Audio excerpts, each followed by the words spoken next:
Greetings, salutations, good people. My name is Otis James Bush Jr. This is OJB Cooking. Do me a favor real quick, go ahead and like, comment, subscribe right quick. Help your boy with that good old algorithm, you know what I mean? It's breakfast time, and you want some cinnamony, sugary goodness, but you don't want no French toast. Not to worry, I got something different that's gonna blow your mind. Cinnamon Craisin Biscuits. That's right, with a good old orange icing, you know what I mean? So what we gonna need? We got some Craisins, of course. We got some all-purpose flour, got some sugar, got some salt, got some cinnamon, got some baking soda, got some baking powder, and we got some butter and buttermilk. And then we'll use some powdered sugar and orange juice to make up our glaze. And that's it, man. We just gonna take all of that, hook it all up, serve it back up to you. You know what I mean? Stick around to the end of the video, see how I do. As always, come on with me. All right, good people. First thing we want to do is go ahead and spoon and level off a couple of cups of flour. You know what I mean? We'll spoon and level it off just to make sure we don't over measure. You know what I mean? One thing, don't get up in there. Two things. We got 3/4 cup of sugar going into the mixture. You know what I mean? Struggling with this bag a little bit. There you go. Sugar. Go on, get up in there. We got some baking powder. And we got 2 teaspoons of baking powder going in there. You know what I mean? Just like so. Got some kosher salt. We'll do 3/4 of a teaspoon of kosher salt. Don't get up in there. Got some baking soda. Not much baking soda going in. 1/8 of a teaspoon. And then for our mixture later on, we got 1 tablespoon of sugar going into a separate bowl. And then we got 1 1/2 teaspoons of cinnamon into the same bowl. Just like so. My hands are clean. I'll mix that up with my fingertips. Set it to the side for later. And then into our mix, I got another teaspoon of cinnamon. Just for good measure. Improvise that right on the spot. You know what I mean?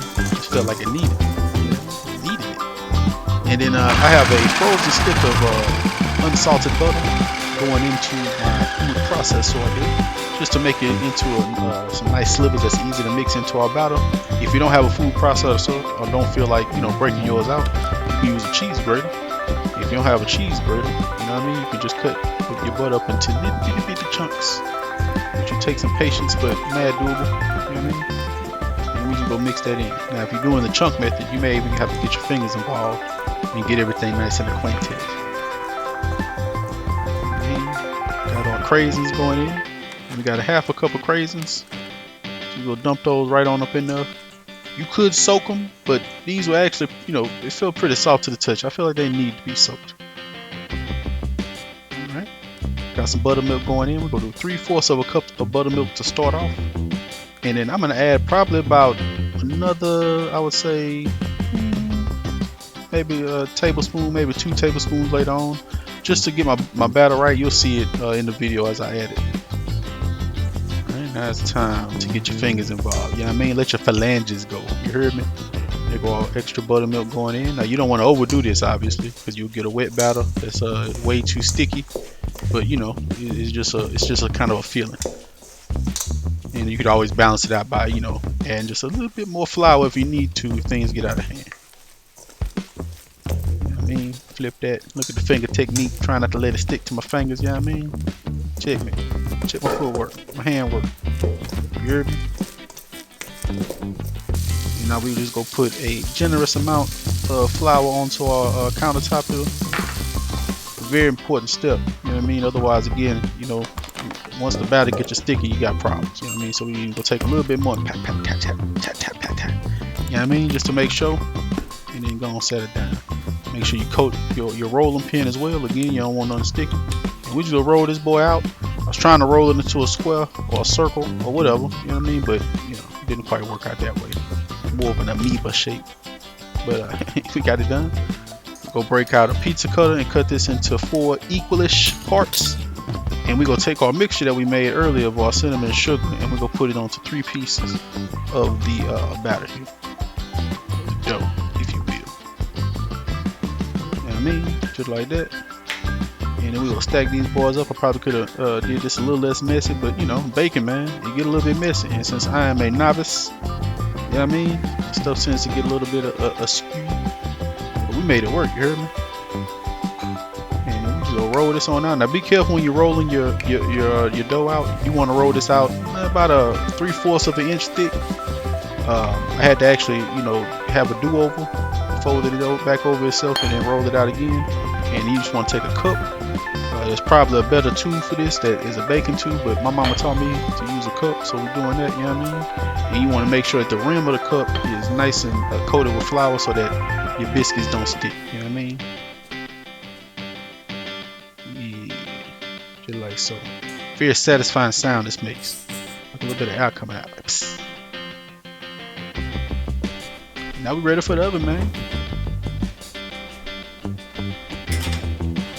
Ooh, look at that beautiful baking footage. Y'all see me. Yeah. And while that's baking, we're gonna go and hook up a little bit of our glaze here.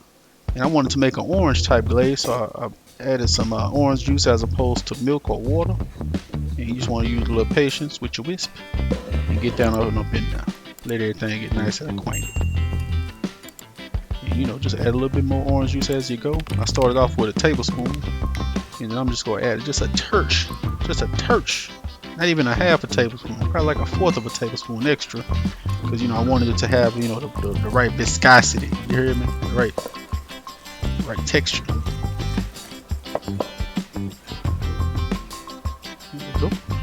Just like so. And now we're in the game, people. Yeah. Get that good old drizzle going. Yeah.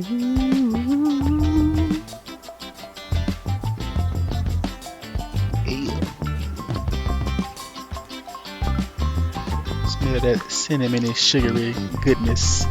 And look at that. Ooh. Biscuits, little scrum diddly umptious. Y'all already know. You know what I mean? Serve it up to your folks and them. I ain't gonna know what hit them, man. Yeah. Like an old scone in a restaurant somewhere. And I know you want to bite. Yes, you do. Yes, you do. About to get this good old taste test. All right, good people. Moment of truth. Time to test it out. See what it do.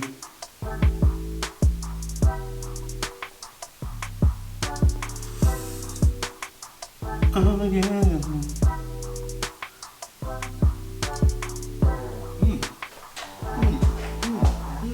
This is on point. I'm not even in front of y'all. I'm gonna eat the whole thing.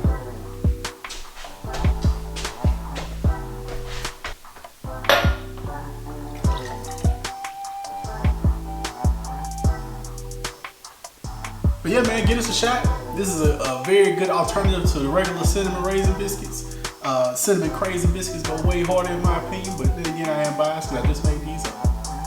We're gonna do one more bite.